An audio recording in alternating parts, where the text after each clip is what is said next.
Kubah hitam di lembah Wedi.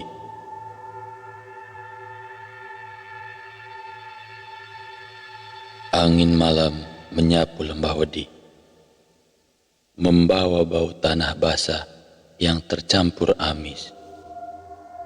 Di balik bukit yang jarang dilewati orang itu, berdiri sebuah bangunan kecil berbentuk kubah. Hitam legam seperti arang terbakar. Tidak ada yang tahu siapa yang membangunnya atau kapan pertama kali berdiri. Yang jelas, penduduk desa percaya bahwa siapapun yang memasuki kubah itu akan kembali dengan kekayaan yang tak masuk akal, atau tidak kembali sama sekali.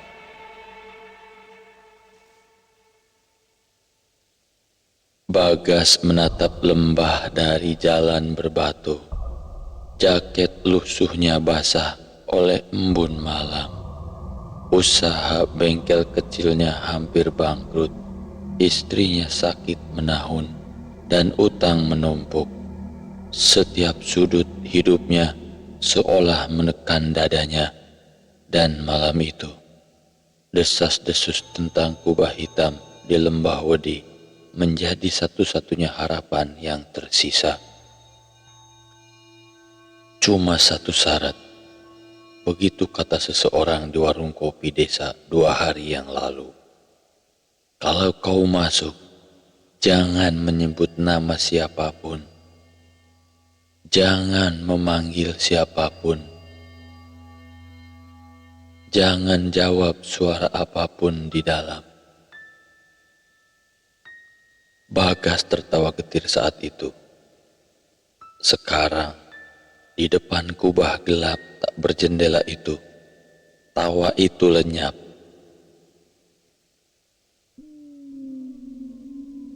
Suara dari dalam kubah. Langkahnya berat ketika mendekat. Kubah itu tak lebih tinggi dari pundaknya, tetapi terlihat jauh lebih besar dari dekat, seolah menyerap cahaya bulan. Ketika Bagas menyentuhkan jemari pada permukaannya, sesuatu bergetar pelan seperti jantung yang berdetak lemah. Ia menarik nafas panjang, lalu mendorong pintu kayu kecil di sisi kubah. Suara berderit pecah seperti tulang retak. Gelap total menyambutnya. Tak ada bau dupa, tak ada lampu minyak seperti tempat pesugihan lain yang pernah diceritakan orang. Hanya keheningan sampai suara itu muncul. Bagas. Ia pun tersentak. Suara perempuan lembut seperti suara istrinya ketika masih sehat. Jantungnya melompat. Bukankah ia diberi peringatan agar tidak menjawab? Namun suara itu kembali lebih dekat.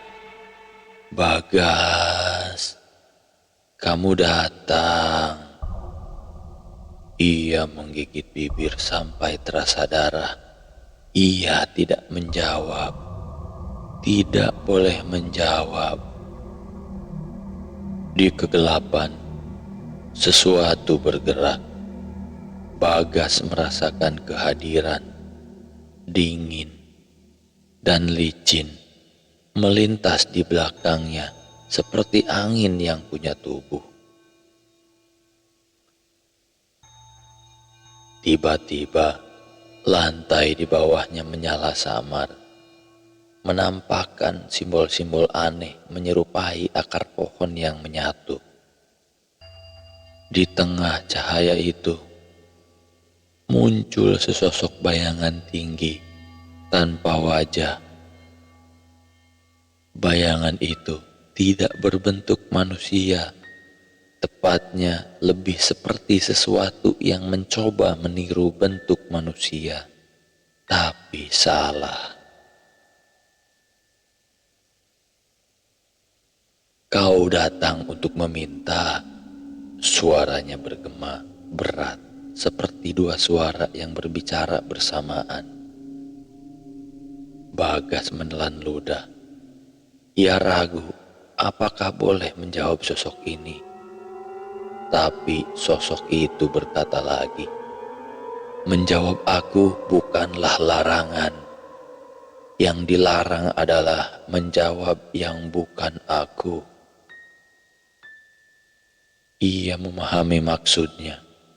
Maka dengan suara bergetar, ia berkata, aku ingin hidupku diperbaiki, hutang lunas, istriku sembuh, anakku bisa sekolah.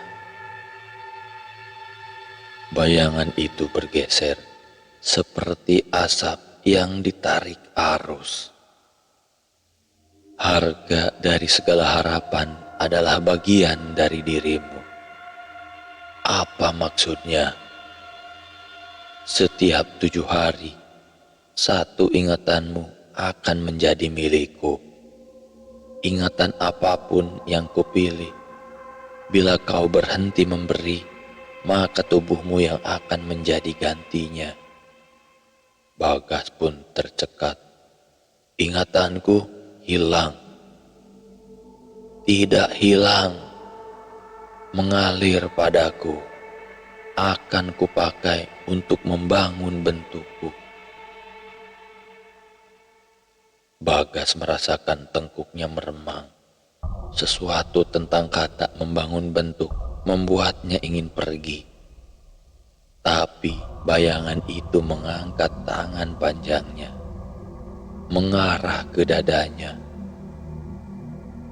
Kau akan menerima apa yang kau minta. Kekayaan, ketenangan, kesembuhan. Tapi ingatan adalah mata uangnya.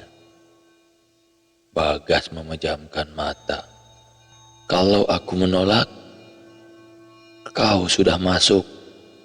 Kau sudah memanggil. Penolakan bukan pilihan lagi. Bagas membuka mata dengan nafas terengah.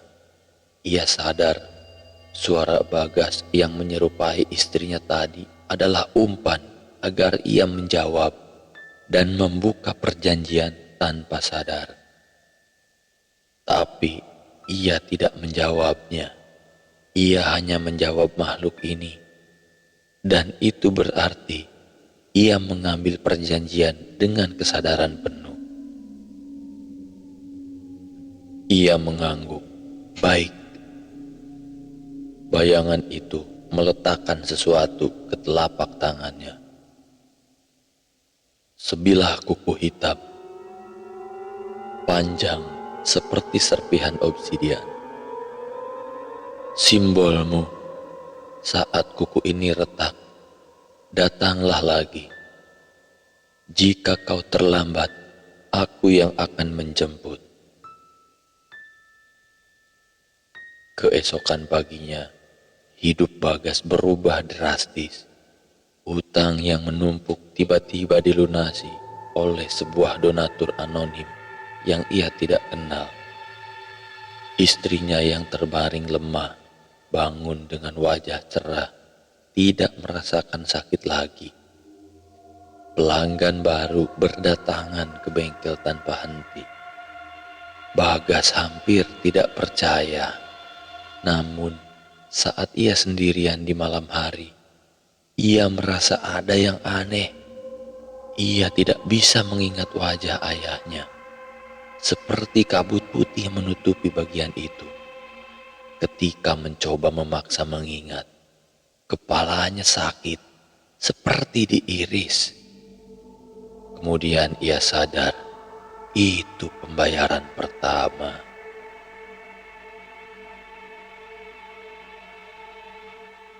Setiap 7 hari, kuku hitam itu retak sedikit.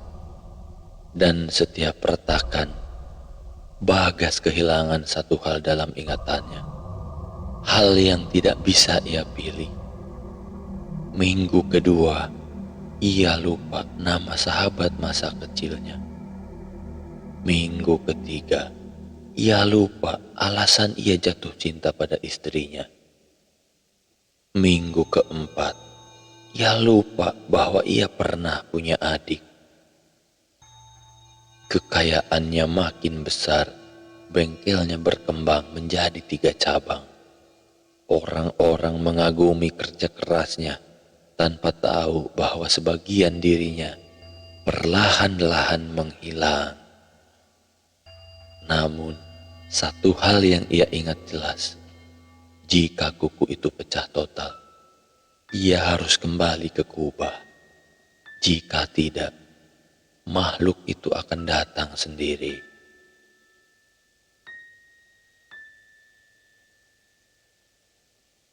Pada minggu ketujuh, Bagas terbangun di tengah malam. Ia mendengar seseorang menangis di kamar mandi. Ia bergegas bangun, memanggil istrinya, dan tidak ingat nama istrinya sendiri. Tubuhnya gemetar. Ia tahu siapa perempuan itu. Ia mengenali parasnya, tetapi nama itu hilang sepenuhnya. Kosong menguap dari kepalanya. Saat itu, retakan di kuku semakin besar, hampir pecah. Bagas memutuskan kembali ke kubah sebelum semuanya terlambat. Malam itu, perjalanan ke lembah terasa berbeda. Langit tampak seperti kulit retak dengan bulan sebagai mata hati yang menatapnya. Pohon-pohon bergoyang tanpa angin, seolah membungkuk pada sosok yang menunggu kedatangannya.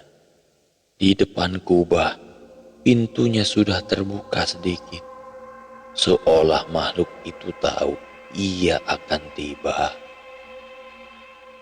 Ketika ia masuk, kegelapan langsung menelan inderanya. Kali ini suara-suara tidak meniru istrinya, tidak memanggil namanya, tetapi menggumam seperti ratusan mulut tanpa lidah. Bagas, bagiannya.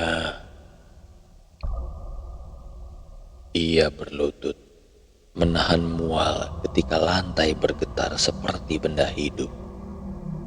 Bayangan itu muncul dari tengah kubah, tiba-tiba lebih padat dari sebelumnya.